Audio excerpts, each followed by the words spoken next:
Do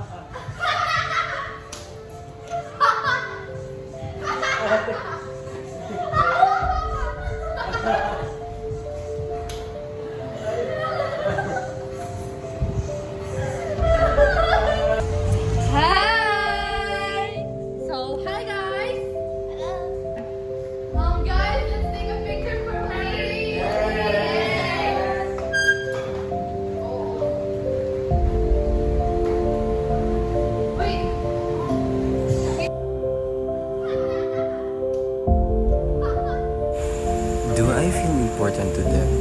Or just like an extra? Do they really see me as a friend or just someone who talks alone?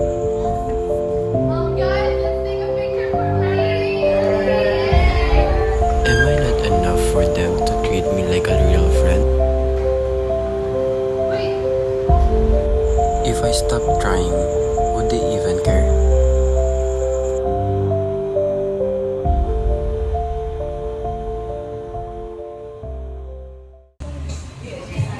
Diba guys, yung meron tayong topic bago sa sa logic, about arguments and medyo tricky yun siya, medyo nahirapan na ako, di ba Aris? Aris?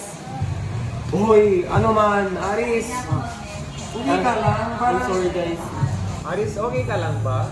Kasi, alam mo, hindi namin natin yung presence mo.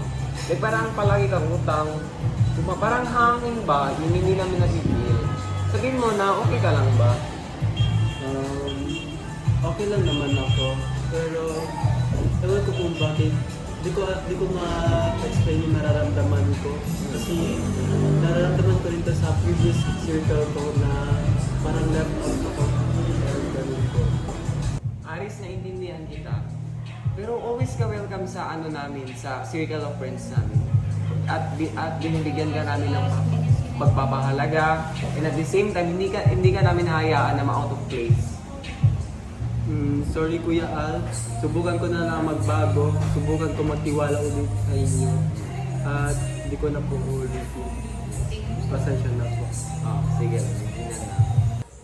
Hi, Aris! Are you okay? Yes. Wow, that's nice to hear. All these memories that we love you. Wow! Chup, chup! Wow!